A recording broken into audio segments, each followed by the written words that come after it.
Hi, Heather. Hi, Dan. We have just had lunch in Nom, which is in... Punavuori. Which is where we are visiting. Yes, which is Area 5. Correct. So it's our district today. What do you reckon of Nom? You chose this. I would have chose somewhere else purely for the fact I come here a lot. Okay. It's a very good standard Vietnamese restaurant, good food, you know what you're going to get. I've never had anything bad in here. You and the rest of the internet, when I was looking for somewhere to eat, there were a few places that I was thinking, I want to try that. And then I checked the opening times. There's a lot of places in this area that are 4 o'clock, 5 o'clock, 6 o'clock openers. So, but this place, everyone on the internet seems to love it here. Good Vietnamese, I would say cheap and cheerful. Yeah, see, to an Englishman, that would indicate that it's a bit crap. Really? Yeah, cheap and cheerful's like that's where you go if you can't think of anywhere else. Okay. So I would say solid. Solid and cheerful? We can. All right, what did you eat? I don't know, some brothy thing. I had half a cow in mine. It was lovely. With fried rice? Yes. Yes. I arrived a little bit early, and so I had some spring rolls to start with. And then when you arrived, I had some summer rolls. Which you didn't finish. Which I didn't finish because I'd eaten the spring rolls earlier. And I have to say, to be fair, the summer rolls were probably the thing I've liked the least out of everything I've eaten here. It's just not something I would choose. I chose it because it was light. It was light, but filling. But yeah, they have a lunch menu until 3 o'clock every day, and then the standard menu takes over again. So even the lunch runs for longer than everywhere else, because that's normally 11 till 2 in a lot of places, isn't it? But Absolutely, even there's nothing over €20 in here, so yeah, and main course good prices. Yeah, good main course €12. Yeah, and I think even after lunch finishes, you still get coffee and a cake afterwards. So yes, it's and they're always friendly. Yes, good staff. Where does the chef come from? Vietnam. He does, yes. Which is where he should do in a Vietnamese restaurant, to be fair. Yeah, true. Like all restaurants, they tell you where things are coming from. So the chicken was coming from Finland, and something was coming from Sweden, and something was coming from somewhere else. And the very last line, kokki, or chef from Vietnam. Yep. I thought was quite cool. A little bit of humour there. Yep. All right, now that we've had lunch, let's have a little bit of a walk. Let's do that. We've got lots in store for today's episode, so let's begin.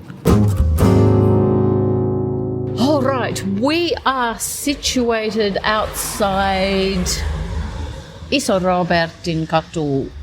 King's Sex. 38, number 38. All right, so this is a very special place in the history of Punavuori.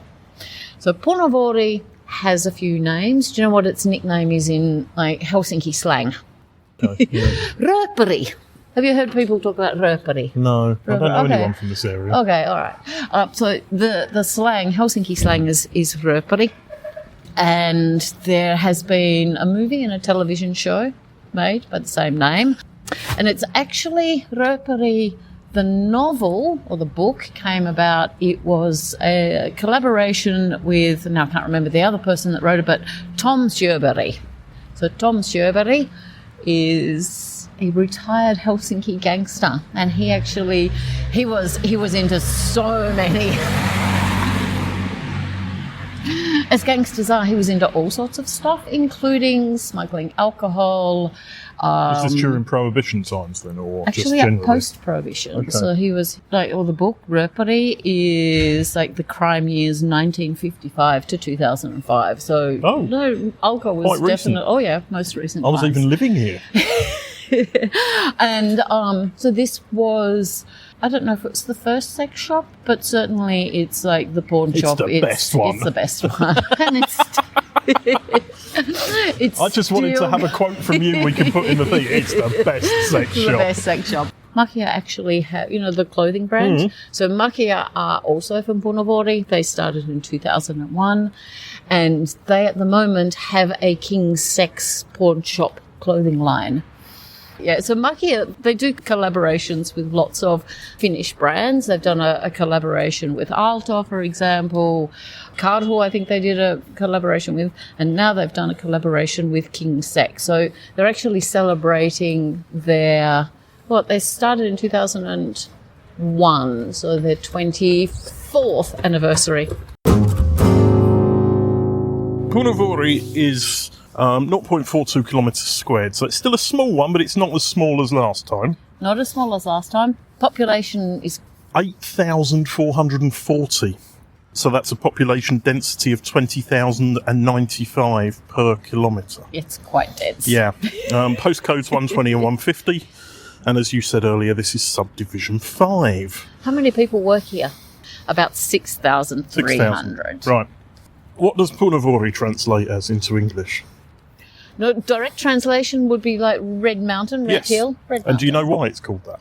Is it the colour of the... No, it's not the colour of the soil, because the colour of the soil looks quite black from where I'm standing. Was there some battle here and people died and there was bloodshed? No, there were red cliffs located between Sepankatu and Punavuorenkatu. Okay. They're now covered. You can't see them because they've been built on. Okay. But that's where the original name came from. Nice. They were still visible at the end of the 19th century. Punavuori was traditionally a working-class neighbourhood, even though today it is a bohemian district. During the 1860s, it reached its seedy peak. Most of the brothels and beer houses were in Punavuori. The social problems were aggravated by quickly built rental apartments for the poor. When valuable stone houses began to be built in Katajanokka, which was inhabited by a poorer population, they were moved here. The brewery, founded by Paul Snebrikov, had been operating in Hirtalahti since the 1820s, and a shipyard was established on the shore of the area in the 1860s. When Karl Fatzer founded a confectionery factory on Tehtankatu at the end of the century, Punavuori had already become a traditional working-class residential area. That information came from Minna Hilska and Eva Sundgren, just so I don't get done for copyright. Okay, so have they written a book about Punavuori or Helsinki? No, this was a long article online. Okay. You can find it pretty easily if you search for Punavuori history. Punavuori has also been home to future notable figures. Can you name anyone famous who's lived in Punavuori? The silence is deafening. I should know, but... Johan Ludwig Runeberg. Runeberg lived here, all right, yes. Uno Sigenius. Sigenius. Writer or composer? Composer. I don't know. Okay. But they were roommates, Runeberg and him. And when visiting them, Johann Wilhelm Snellman brought his own chair with him, as the gentleman had little furniture. The poet Uno Kallas lived at Iso-Robber 20-22. Right. Linguist, senator and poet Arvid Gentz lived at Punavuorenkatu 5, and Saima Harmaja was his granddaughter. Ottava, founded in 1890, one of Finland's oldest and largest publishing houses, has been operating on Uudenmaankatu since 1906 and is still here. It's still there, yes. And many famous writers such as Eino Leino and Maria Joutuni have passed through its doors. Same information from the same ladies. There's only 13 streets in Punavuori, and its total area is about 42 hectares.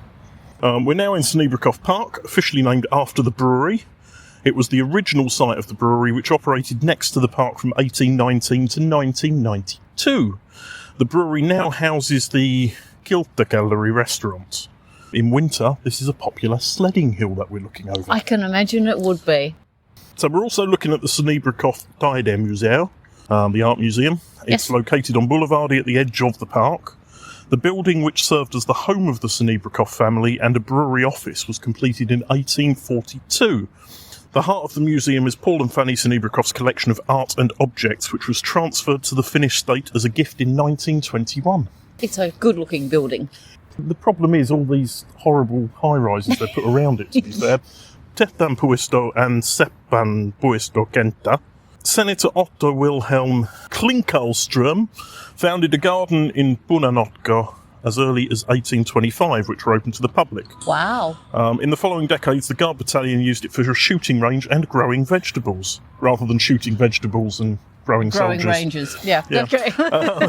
In December 1866, the Guard's gunpowder warehouse exploded, rendering many nearby wooden houses uninhabitable and breaking windows in other parts of the city.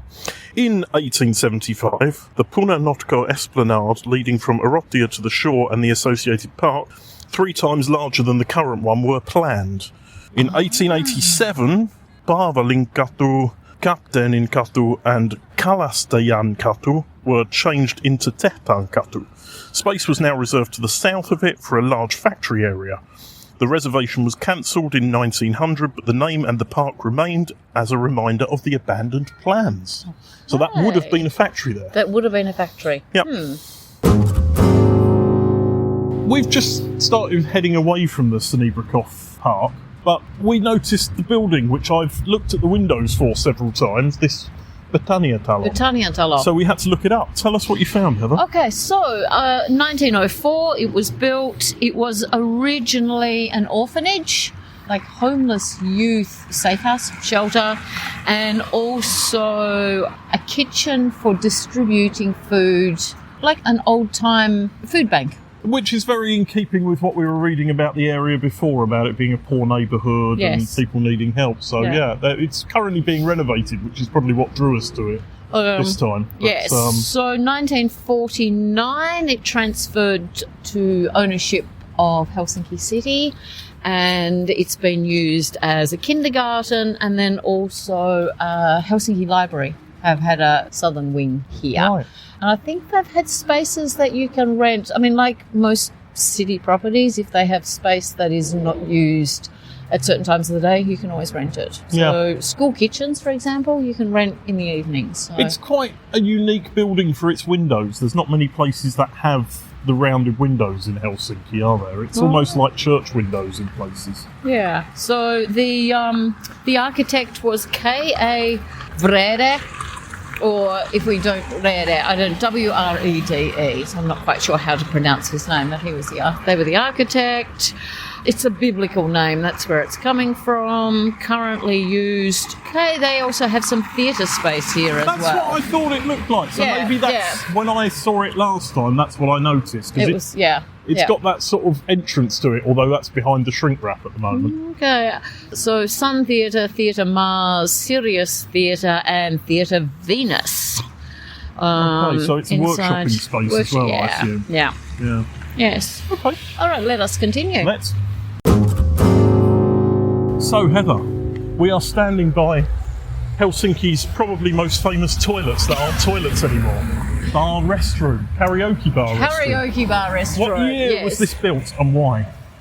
I'm going to guess that this was built 1952 because of the Summer Olympics. Yeah, that's not a guess, you knew that. No, I didn't know that. Okay. That's a guess. Right, that is exactly the reason. All right. Today it is one of Helsinki's most unique and legendary karaoke bars. And unlike all the other things I've written notes on, that's it.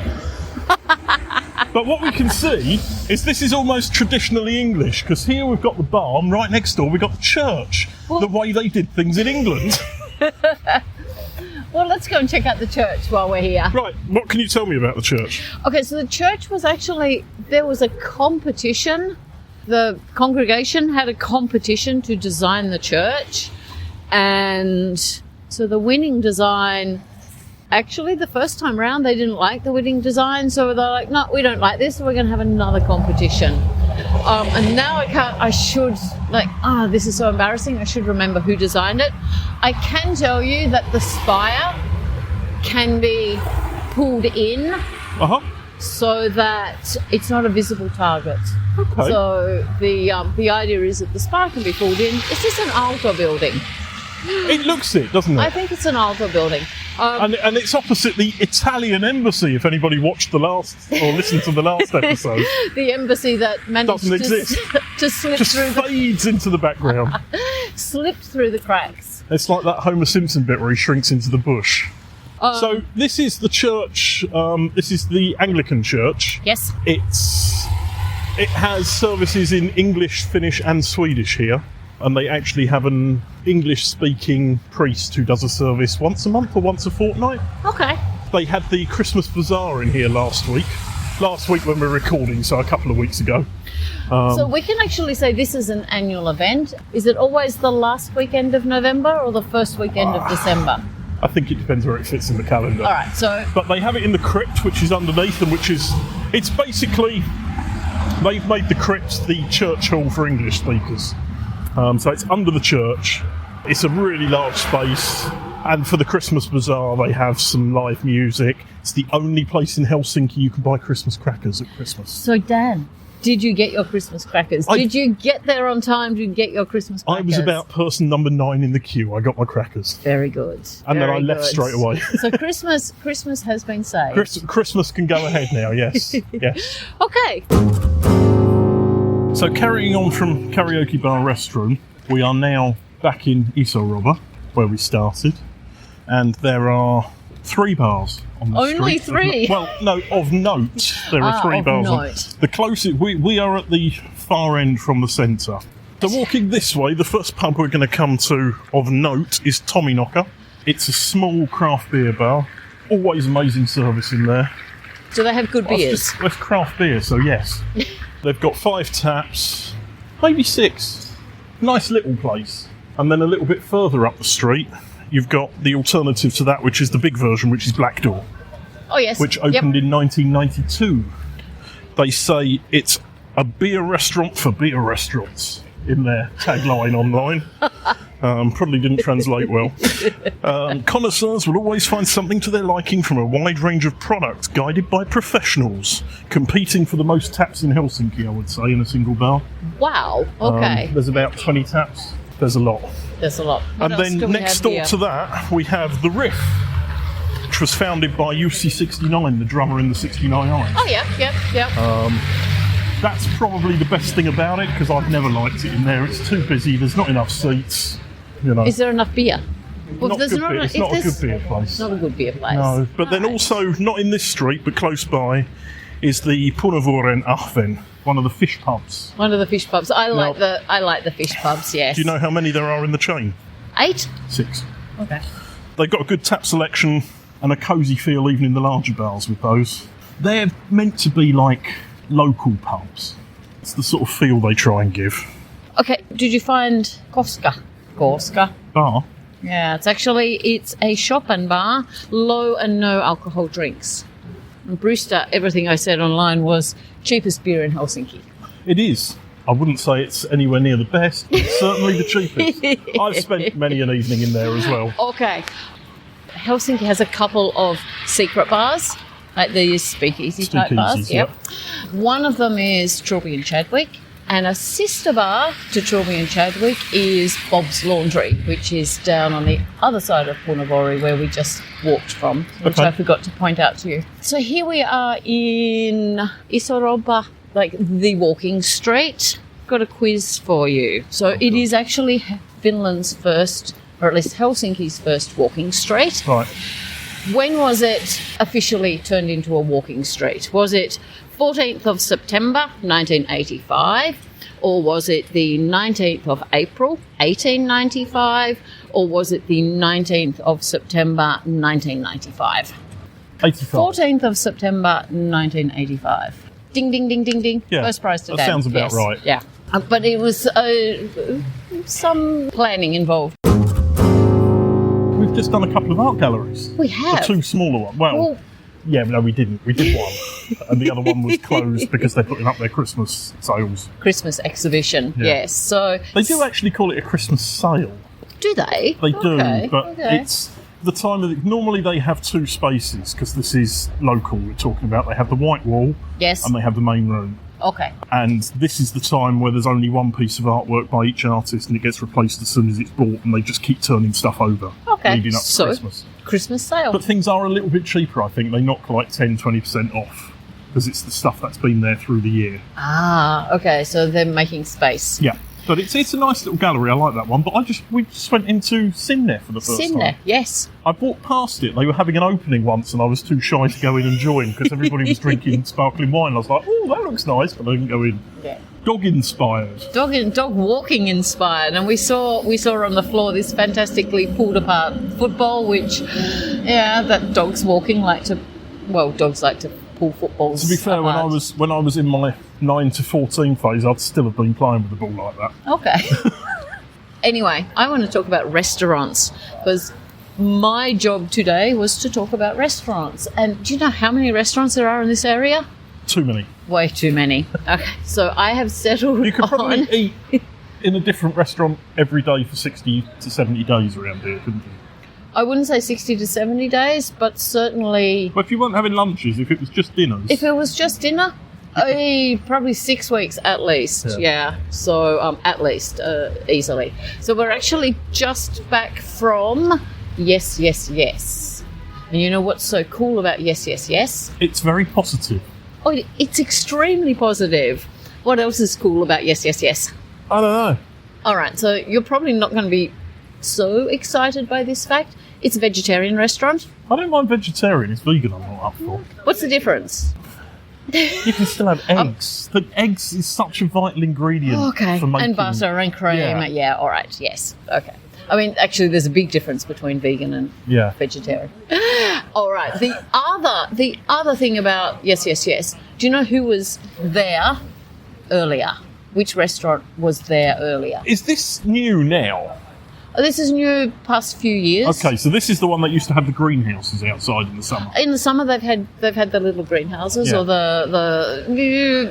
yes. Okay. And before that, No idea. Same restaurant. They just had greenhouses for the summer. But before that, No idea. McDonald's. The very first McDonald's in Finland was here. Right. Okay. And then they moved out, and now Yes, Yes, Yes have moved in, which I think is so cool. So what we've been talking about Isorova is what we've noticed today is a bunch of chains have moved in, and it never used to be like that down here, did it? Yeah, this was, definitely it's gentrifying, I guess you could say. It's earlier, if you wanted something small and independent, this was the place to come. And that brings me to the next thing that I wanted to talk about, which is the design district. But the design district, it actually encompasses far more than it used to. When it first started, it was Ullanlinna and Punavuori, and there were 6 blocks. And now there's 4 districts. Now there's 4 districts. Yeah. There are 45 different streets that you can find a business on, and up to 200 different businesses. So when we get to do Ullanlinna, we're going to go and visit the good people at the design district, because they actually have an office in Ullanlinna. So what we were saying as we've been walking through is, certainly from my point of view, I think you almost agree with me, if you want to find a bunch of proper one-off shops, this is probably the area in Helsinki you're going to do that. This is the place. But do come with bulging pockets. Yeah, some of the places can be a little bit on the pricey side. Yeah, that's a good way to put it, the pricey side. All right, Dan, what's next on this cold, miserable... It's not so cold, but this very miserable afternoon. To be fair, we've taken a very shallow dive into Punavuori. We've paddled on the surface. We really have. I mean, there's so much to do here. There's a load of second-hand shops, of which I think everyone is represented here. There's an feeder, there's a Punainen Risti, there's a Relove, there's restaurants galore, there's really good bars. For a tourist, this is probably a great area to stay, because if the weather's crappy and you're not feeling like going out, you don't have to go far to find things. True, yeah. But I don't think we need to cover anything else here at the moment. I'd like to come back and do... A summer version. Terraces. Pub crawl terraces. Terraces? There would be terraces galore in the summer, for sure, yes. We are now going to have a Christmas break, aren't we, Heather? You're going to fly off. Sort of. I'm going to disappear to points south, yes. So we'll be back with a bonus episode where we have a couple of interviews, but I'm not going to tell you about them. We'll surprise you with those on the 7th of January. Yes. So Merry Christmas and Happy New Year. Yes, to all of you and to us as well. Thank you. Yes. Thank you for listening, and spread the word. Yes. Get in contact, cultural.hell@gmail.com, and follow us on socials. Thank you for this year. It's been a pleasure. It's been great. Yes, I've had lots of fun. Yeah, and I've found so much stuff I would never have found without you, and maybe vice versa as well. Definitely. And I am looking forward to exploring Helsinki, continuing. So season 2 will actually continue next year. Yes, it will have to continue as season 2 because it's quite specific, isn't it? Yeah. So, anyway, thank you everyone. We'll be back. Thanks, Dan. Thanks, Heather.